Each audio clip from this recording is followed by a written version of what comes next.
Impact Health Link ta mayam butaram nok chari. Ngasigi Health Link ki topic ase cleft lip and cleft palate haibasni. Hiramasigi matang da ngase khoi ki studio da ngangbinaba lengsinduna laibiraba expert ase Dr. PALIN KHUNDONGBAM, Managing Director, SHIJA Hospitals and Research Institute ne. Dr. Bu akhoi ki studio da taram nok chari. Ahan mamakta da khoina Dr. dagi khangjaning libase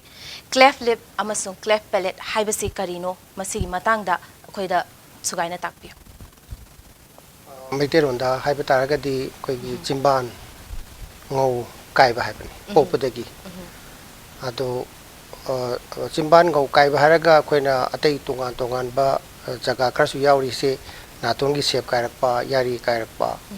aduna maram oiraga angang sina fazana wa ngang mangamdaba fazana thakpa ngamdaba ngausi kairhamne negative pressure du create tam ngamdrabina aduga imungda yamna chauna hek poglokpaga koigi imungi mi punamaksi koi thamoi kai bhaib tare karima kanda moisi hundokrasira hatokrasira haiba pau yaurini adubu hariba cleft lip and palate si magi wakhanda magi haksang ateida kesu kai leite aduna semba matungda normal tai loinana hayengwai chauraga masi phuidongna adum hingbangam bai tare aduna cleft lip palate si pokpudagi oirakpani adu completely correction to yaba surgically correction to yaba adugi fibam duni hojik cleft lip palate ki atangda akoina hojik smile train na jangsan lai basu sigi correction jini laira bana maram oiraga natragana information na maram oiraga hajiki keno singsi yengna ban tawni maru ba handaki hafta sima campaign sa thajabane koi tarik 30 tagina kulum doi ba hayeng bause ada Manipur da hojik cleft lip and palate angang chatruk pokpada amamam yawe adu aragadi mi la kunthra leiba Manipur dadi lising manga si leibam thoi adu lising manga si leibasing manungda koi operation tawsi madu yaudri sigi da chorapon number am haijage akoi SHIJA hospital na 2006 June dagi horpasida hoji bawda 3500 tabjar sigi manungda lising amadi Nagaland Mizoram aduga Myanmar dagi ayamani aduna lising ma khaidok khagadi 2500 aduga 2500 sisu akoina lip palate si da koina kitang semning bo koning ba yorokpa natongi sengki adu mi amada hanjana operation ama ani tobu yawe ani hongumba adu yengagadi atasengna lising ani si sudri adu lising manga laiba state asida lising ani gumba tawragadi lising ohongumba lemi ba posi karmain tawraga khangan gadagi habidugi campaign ni handaki sathareise aduna india khatanate world gi oina su haji campaign si sathai hapta ji north sen gi oina haji taik tra te na kulum de go pi bani aduna haji taik tra nga de gi hogre Nagaland de gi hogre Manipur de su bathang undang sathar jarak na si si hayeng loisan doini aduna sigi sina awareness piraga kari gi damakta moi si laktri no ki badagira paisa leita bagira chathok chasin leha adugi khudong chab leita baira an hojikti totally free the lying ba dana moi chathok chasin gi paisa bhaw dum pi Makhata tar pada khoina hangjani se cleft lip masigi cleft palate se magi ko se kari dagi hawra ino haibase okay hojik phawbagi oina cleft lip and palate sigi chapchaba maram ji khangde adubu akoina world gi oina thengnaba matamda angang chama sida aidi masimban kaiba ngau kaiba chama sida tara amadi family history le mama gi mapa gi natraga adugi charon charon kharada aduga karim kanda imung amada moi ahum pok siawi mama naraga masaga su taw yawi narakpa aduna masigi 10% sina tab 90% le mohri se masi sabcha maram ji khangdri adubu akoina incidents khara hengkat pagi mong khara karma mong de hengkat ki habta mama sina mirolingai da mirom bai bi tha ma pan mi tare ni naukon bani aidi punung da koi mirom bani adugi manung da ahan bagi tha ahum se masi hakchang gi parts sing se semi naton mi adagi khutsa semi se sigi matam si da mama sina kari gumba steroid and hida akhar makhal lam lai madu chagiba natraga German measles sina koi gi like kup thok pai tare ekiro da adu na gi ba mama sina natraga na tranquilizer ja gi ba natraga na x-ray radiation lai gi ba natraga na vitamin deficiency hai ba factor sing si lai raga di hai ba incidence se masi kitang wange aduna khara koi gi knowledge khara wat pa natraga na koi economy khara handaba mafam country sing da masigi population ji am wange ada India is one of them aduna hai ba factor si masina maram chapsaba oi brai di natte adubu incidence si wangna khara dum thengne adun chapsaba maram di khangdi research is going on adugi clue hek phangbada koina madugi prevention jing amgani ada smile train su akoina anaba operation matam da data si chambugum bathai sigi si koina data analyze tawraga maram si kana thina bhonari genetically su masigi gene ji khangna su identify tawna bu honari chap chaba maram di huji phogi oina khangde han lawsi sigi anaba se leire khangaba soiba se yaure khangaba angang sina kari kari problem face toba aduga magi sigi nari basida atopa elements mayam atopa anaba kaya ma changsalakpa yaba loi thokpadi leibra sigi sida ina just koi marakta chithagi dana ba panja hoge hojikti technology chakhulabni na angang si miroling aida aidi tha pai last trimester gumbada not even second trimester bo khangbe angang mamai si ubu yare ultrasound taroga 3D ultrasound taroga ana miroling aida khangbu yai aduga khanga kan da khoina counseling taroga mama pa sida sini si operation tawu yai kopu yai haraga adu malare adu punung da kasu problem like adu pokpa matam sita masimban kai basigi oina di imung manung da yam hena nungai taba cosmetically yeng bada waba hariba psychological trauma si yam chauna lei aduga ngaugi kai basigi oina di hek pokpa ga moisi angang si khomching mangam de akoida khomching bai na sing si negative pressure create tawani ya manung da ar hariba ngau sina horani horaga di negative pressure create tawngam da mina khomchi ching mangam de aduna feeding difficulty hobudagi leire aduna adugi si akoina identify tawbanga magadi dropper na thadabiba like 45 degree da angang 45 degree thamaga hadana ba adu natragana samas tapiba natragana kaim kanda bottle si akoina smaina yungdhaba matam da drop si tap taba man chawrok poi matungna makhun ji khara lokthuk tare armai toroga akoina kitang counseling tawpire aduga moisi hagalle habasina maram oiraga koi nakunga koi ngaujiga manungda koi fairing side tare manung si samnaba ifsation tube anam lai ten ju ten ba adu ka kitang horizontal loiba an harako matam je hariba sangom sina nakung ni changbi chance lai manung dagi ni ko mapa ne te aduna maram waraga infection si changraga otitis middle gi otitis media na koi middle ears infection tawba aduna maram waraga nakung dram si hoba yawi nakung da laikhun tawba haibda baitero dharaga aduna chamagi manung da maruina palate ngaugi kai ba sangbu si gi same manung di conductive type of deafness aina nakong tabagi saruksi kitang handaba sigi si 10% gumadi lai aduga chakhulakpi matungina ma da tha se tara ma thoi trai thoi trom thoi surok padadi ma si wangang ge tor kadoini wangang basi phajana ngang mangam bra kaina da wangang bada ngaugi potba consonant mayam am lairi palate na sana gada ba ka kha ga ga nga haibasi palate yaudramani adugi saruk tu thore ana matam su khoina maina plan tawe koigi wangang bangam dringe da phajana magi ngau si sembi hoba adugadi maron si phajana thui hena aduna adu natabada mana psychologically ngasai problem hype taragadi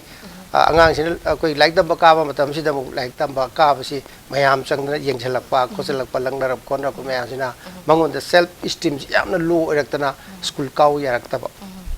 aduna school ka dragadi magi dependent or mingon da depend tarapa like lesu hahuda ba masan mathan lip jabangam da ba habudu oiriba aduna psychologically adu mayam like re pangang bi mayam like re aduna mamai thang di mathan da wadana tongana elubu oina koi yamna wana leijamse hari punamak se loina matam cha cha na koine thengna horoba matam cha na koi information pi horagadi lahinga gadi hari singji loina kokpu ya bangak tani nang khata zarapda khoina khangsening basi hoigi fetus tagi hongna masi cleft palate masi kano choiba yare habise khoina khangdokpa ngambra khangdokpa ngamagadi kamaina prevent tawgani habado masigi si prevention makti leite aduga aina hojik hobada panjahibadu fetus oina lei matamda ultrasound taraga magi lip aduga palate ki defects ki khang mangami aduga trial di tawre trial taw bai si puknung da leiringai da koina laparoscopically or endoscopically yamna akupa khulai khra changaga magi manung da kairi ba chimban kairi ba kholi ba si phot pa hai tare yamna nganna puknung da pholaga di dak si ju handaba adubu hariba posi massive oina technologically sustainable oibra viable oibra hai di oidaba madu changi ba technology siga adugi darkar leriba skill se masi mayam ji loina yengro kan hauji phagi di masigi puknung de leiringai da operation tawraga phan ba hai sigi posi experimental oina lei atei tei jibada koi trial tawraga su madu practicable oidriba hauji ko oina leriba technologies da adu baina thamjage namasi se repair to we ai se matam gi oina matang chana yeng horagadi fazana normal oina muk tabiya ina haibire adu masi se repair to magi treatment to bugi mong se treatment gi matam se ai haijage matam amada akoi na akoi gi rule of 10 na lerami rule of 10 si angang si gi 10 weeks hemoglobin 10 weeks aduga magi akoi gi weight sina 10 pounds adugi matam sida koina operation tawon hai adu hariba posi adum tawi aduga mafam center khara dadi mama mapa gi interest ta popu da ngari basi mama utringa ta tawu su yawi aduga hojik smile train haina laiba New York da based over NGO si makha da koina koi SHIJA hospital so adugi partner amani adugi makhada koina tawba taragadi tha taruk suraga masimba se tawbado tha taruk si kari gi khali bano haiba tamda tha taruk tawbada magi thoidopa akai bleti adu khwai maru ebe safety ni tha humda tawba dagi tha taruk da tawba safer oi bai tare angang si maru ina NSS point of view da adu khatana tana koi gi chimban si khitang su chaurani chauragadi koi tissue handling da su surgeon sina magnify tawraga tissue handling su nungai ba aduna tha taruk sida koi operation taw by the worldwide oina chanare hoji ki smile tree gi makha taw butar gadi safety ji yengaga adagi atopa amana ngause koina tha tara ga mari da tawe tha tara ma ji khalisi maroina angang si wangang ba hor ko matam si matam hawi khara nubi sa khara singba kopa adu matung khitang na su ngang biawi sehi da ngang su yawi adubu usually sahi mai matung si da ngang ba hor ni na ngang ba si phajana ngang thuk ting da magi habit si develop tau ting da ajaki ngau gi repair si ta hogadabni aduga masigi kairumba ta hodre simban si chatung da ta hodre ada ngau si tha tramari ta hodre hairagadi adugi kudong saba matam da tau yare haidi tha taruki mamang dadi tawraroi tha taruki matung dadi upper age limit leite aduga ngogina tha tara mari sidagi adui matung da tau yare aduna ngaligai matam sana tawrigai phai habi wani aduga upper age limit leite akoida chimban sembada koigi kwaidagi haloi basi sai humbu manga sui hari basi ukul lagi anoni halamani magi macha nupi sina pausi tarapadi Kolkata thabak tawba mana pausi smile train gi makha da SHIJA da operation tawi tabadagi mana tholaga khundagi lawru bani lawraga operation tawni haisi masimban khaktani kaise ngau kaide aduna mana kairasu kaina mai macha sing yoklakna like su tamna thabak tawna khrabni mapanda ada operation si local la tawse na koi tawnare nongala ayukta tawraga nom loram chakiyani yamna operation chawde na haibadagi maiton matam lem nare aduga aina masan aji masa du pisida aina hangisi nang angang wori ngeda nagi imasi ubuda nangonda kari phoki yana ada masa du pisi kapai si mana masa angang wori ngeda nupi masa oina le ngeda magi mama si yam fajahaning adu ma kemta to ngang hide adu mai ta na magi formative parents yamna wana mama gi masak si ubuda wana laiba adu mama thangde ma education phange apada tabak tawre smile tree gi makhada singba si tawbi ai kange adugi information power oraga mana mayum tholaga mama si loro operation tawgi ajugi wari lay aduna ahan se koi chahi ursu yai cham ursu yai chani ursu yai to upper age limit like yam nungai sare doctor cleft lip amsung cleft palate ki matangda akhoina wafam kya khangmina kisi madang swai sigi oina di commercial break am lojake impact health link pu meeting tadana lebi break ki matungda mayam bu amuka hana taraw nokchari ngasigi health link ki chathariba thoramasida akhoina khanajariba topic asi cleft lip amasung cleft palate ni Hiramasi matangda lengsindina lebiriba expert ase Dr. PALIN KHUNDONGBAM Managing Director SHIJA Hospitals and Research Institute ni Dr. da khoina makhata na lakchaning ba wahang ase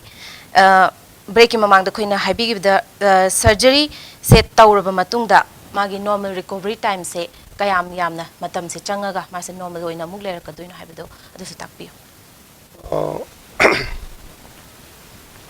healing di koina operation se hek tawbaga dum immediately hore it's a kanoni magi amna cellular stage da lebni magi tholeba mahi cell accumulation adagi tapna magi blood vessel pagi samnarak pa khonrak pa aduga edema subside torak pa ado akoina usually operation ji tawwa matung mitari ni surakan lang ji lakthui lang lokthok ma tabsi magi un ji amna papangan kal hebdina te kaimba kitang thieng bada natraga kangdun dagi taba kopada dum kai bu yai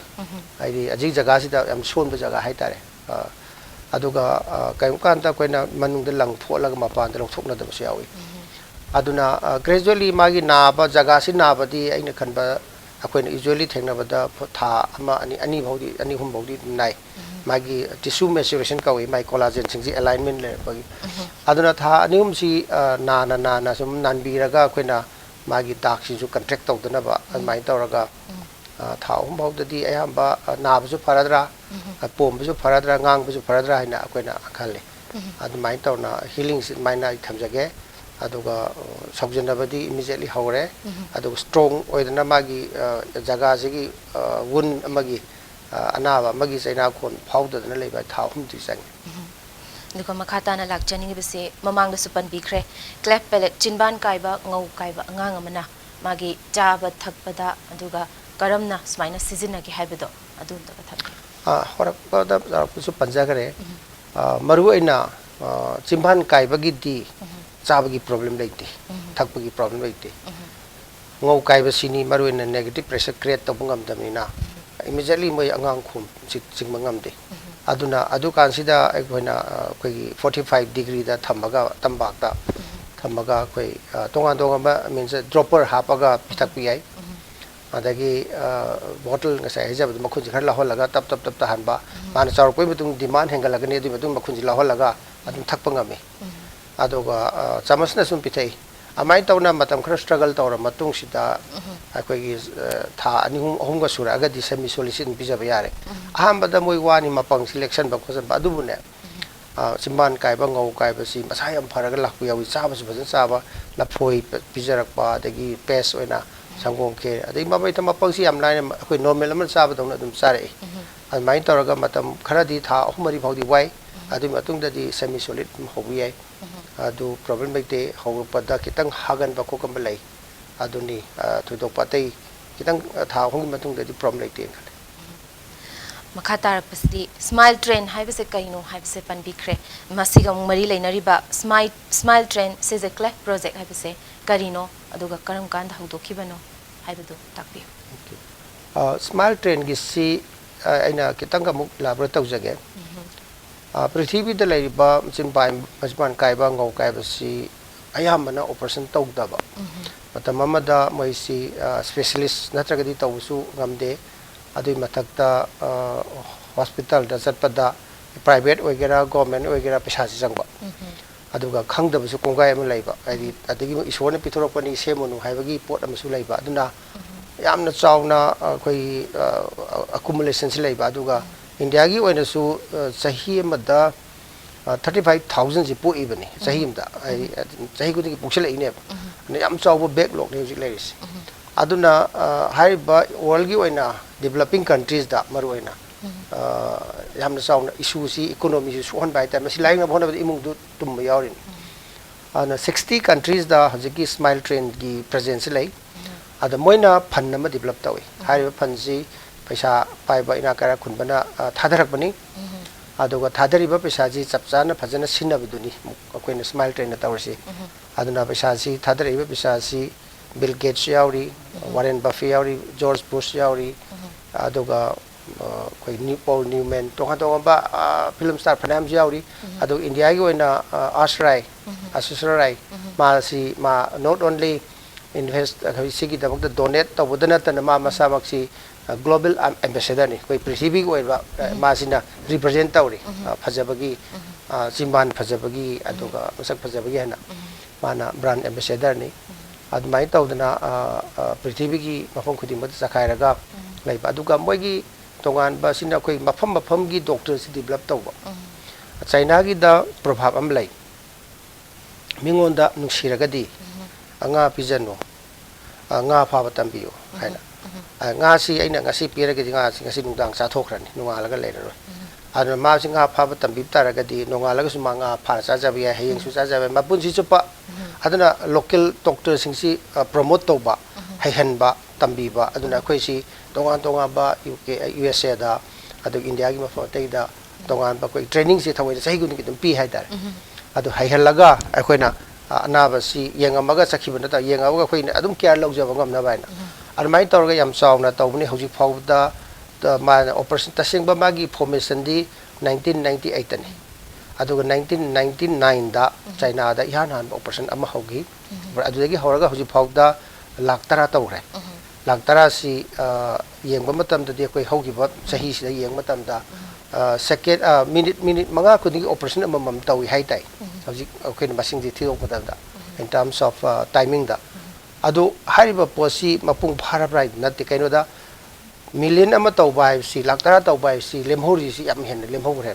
aduna ngasi akoina campaign tawre si lemhori bi kari lemino kibagira chathok chasingira magi mi leitabaira aduga pau phangdabaira haduna sarva shiksha abhiyan aji collaborate tawre India gi level da border security force aduga RBSK na health ki makhadra hari sing si asiga mari laina banga tane duna mayam si punsilaga pausi piba aduga transportation tawbirakpa aduga awareness piba sigdi lawthoga phabani aduga chathok chasingi facility free the line bai transportation singi jubaina piba ya mating lem lei aiban chaba thakbo bo kana bo khara na mating pang bi yawi armai tawna leiba sida akoina pausi ta bade koina su apply tawjabni koi inspection tor matung da 2006 ki da koi si yabi re ai di moin inspection operation theater yam yengi marun NSSR department yam yengi kaino da ngasai mama amana macha si masimban kare su tampak da pamja basi yam nungai ana akoin operation ne changuraga operation theater si bu pamde aduna operation theater si yam chawna yengi akoi tha taru mu ngai moin yenga ma matung da mai CCC develop tawana har masing do aduna adui matung da adagi bu surgeon gi su partner surgeon si Manipur da ani lere amana ai samak ni aduga amana ai gi guru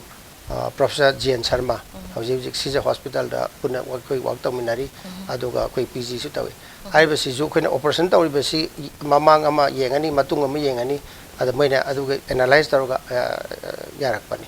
amai tawna tawre aduna 2006 ki June ki tarik tara da koina press conference tok sabani adugi matung da anaba si yam chawna lakre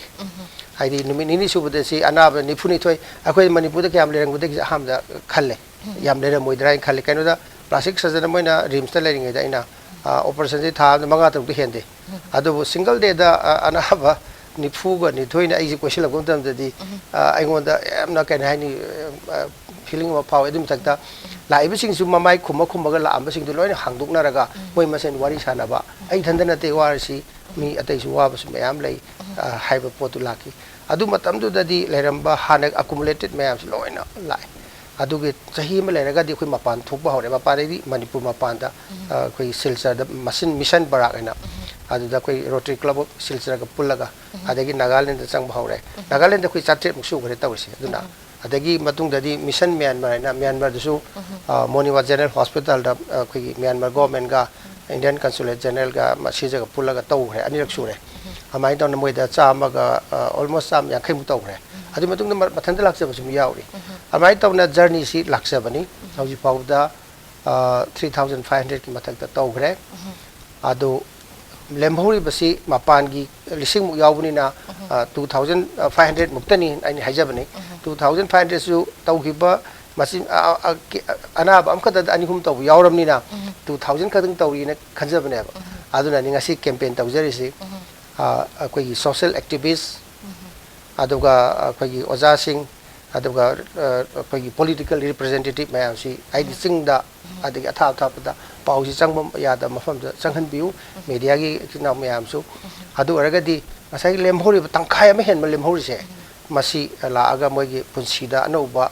inod ma piba aduga school satana ma masana masawu lepsabungam nabagi kudong sabdo pina bagi journey ni hojik laksari se adun ma hogi ba chahi tara ma thoi mu phadur hente ki jun dati tara ma thoi phadur amne amai tawna SHIJA smile train SHIJA CLEFT project has a hoji phawda chatha jara ibni smile train SHIJA CLEFT project sina akoi gi hojiki maram mayamam dagi paisa laitabadagi oiro ikaibadagi oiro siguma mayamdagi thoraktaba mayam se unaware oiraga leiba mayam se aware ohenaba aduga karai jaga da karamna changsan ge habado tentangna thambi hojik phawgi oina akoi media gi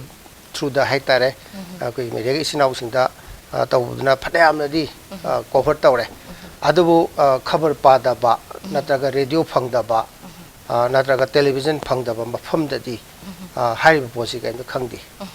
aduga amuk ubna amuk haibana su yade kanagumba amna support tawbam changi ana sbai tawna SHIJA da free da hidak su leiba su operation loina free da tawni aduga chathok chasingi bhawba support tawni nang nathanda chapa kiragan aiga chapmina sina bus phara he lakminaraga di soida ba yawe amai tawna yamna interior oiba mai phangda mafam yawri banina adugi mafam da posi layeng ba yai natraga layeng ba smaina free layeng je khangda bas mayam yaramuni adugi du koina khangna bagi da makta huji phawgi di tongan ba brochure chai dana kodna festum thatna hone adubu ayam badi center da adu handaki matang sida koi senapati da achawu festum ma theka kare ukhul da ma thet kare aduga chorchanpur da ma thet kare armai tawna khadang adai da koi gi elite group hai tare moina mi tin ba mafam ni na uraga moina hanba matam da church ta kai da wari sabiragadi mathang pau du pi khragadi pochi adum yor kadang khali tarik 15 da koi kohima da haure ko tarik 3 da koi imphal gi free canada press club da koi conference tawri adu na maram oiraga ngasi akoi na mi khara kokje mi si lakpasi anau bu sulai tawgada bu sulai mini phung lai ngasi mak that means hariba posi awareness hangalai athapade yauri adana aina khanbada me thadadi definitely magi crouchy lakani awareness koina ngasi phungdokhi basi ngasi mak yaudragasu haye haksit masem adu adum yauni aduga kangpok bidadi akoi respected DC Ranjit taklamang Ranjit na sinbidana asagi mayama pullaga koi kanoma awareness program sa thagre ada kangpopi gi si yamna chaw mafam ni 1700 kanoni square kilometer ni paksan khaba moi asa lairi social worker mayama adagi moi gi NM GNM adu mayam sandok piraga soidana already smai tawna ana bakhara mai tawna laire pau khangdana satpangam dana laire habisu tai aduna mai tawraga koi campaign si sathajari aduga intensive oibaji handakisina yam hele hanadi si yong na koi tawkide adu handaki si ka effective waragadi akoina maybe sahi khudingi akoina khar hena outskirt da chalaga mafam se chorsampur chalaga ukhul chalaga sanabati chalaga aduga tamenglong chalaga akoina campaign tawbusu yani matam suyam leisilaktre iroi loin boina khangjani bise koigi cleft lip ka palate ka se punna eradicate tawbangam haina khanbibra aduga loina na khoina hujiki aware oikhala ibisda hene aware oinana ba ngasigi thoramasigi true da ngasigi thoramasigi khothang na khoina hene aware oinana ba doctor na miyam da message amtang pibi somna hangbiri si point ani ni amana eradication amana message eradication of the problem of cleft lip and palate habani ado moisi lehenda ba habi wante moigi problem se eradicate to ba problem si magi aina hobuda hajiki ba cleft lip and palate ki problem ayam le base masi thoktanaba masi layengba surgical correction psychological correction yagi yauri orthodontic correction orthodontic repair haitare aduga speech ki problem lay speech therapy hari singji comprehensive oina koi loina pijari haidi speech therapist lay orthodontic surgeon lay amakhatana te lay se adagi subsequently natongi adagi aesthetic gi phajabagi self esteem gi mayama like su gi kari sigi mayam sima aduna hoji phauda chathari ba posida to a great extent akoi sanction bedinga me adubu kahena comprehensive oidana tawba adu akoi tanari aduga loina research is going on ultimately prevention singa magadi kayumba jin gumba natra karma factor ama simana responsibility oi haragadi natra factor anihum haro adu akoina lokthopanga magadi prevent tawusing amdoini hauji phaugi prevention sing ngamde adubu kitang predict tawba yaba family da 10% chale harimina madui kari lege se ko yam kana thijali koi New York ta tai dai mafam da sima leijare aduga message ki matang da aina hajaning bati akoi gi like su heiba de oja sing satra sing aduga media gi sinau sing adu social activists health activists aduga lairiba koi representative political representative magi tonga tonga worker mayam leibani na hariba posi moina imphal da ayamba loina collection leibani na moida awareness leibiragadi pausi isada nga thambi da ba moida sanduk piba chumna pausi piba da natana mafam du leiba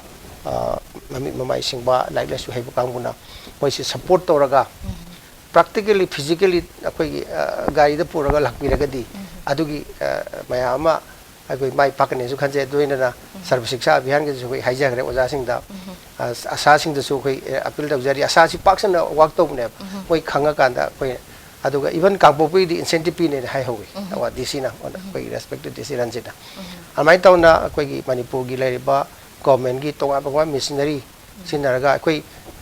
Manipur da sumba smile train SHIJA CLEFT project hana lei si koi gi yamna laibu fabani atai state da chatra su yai atai state dagi koi se lagan laing nai ni aduga loina akoina chatlaga Nagaland se koi cover ta wi lagar gi hoji plastic surgeon partner surgeon leite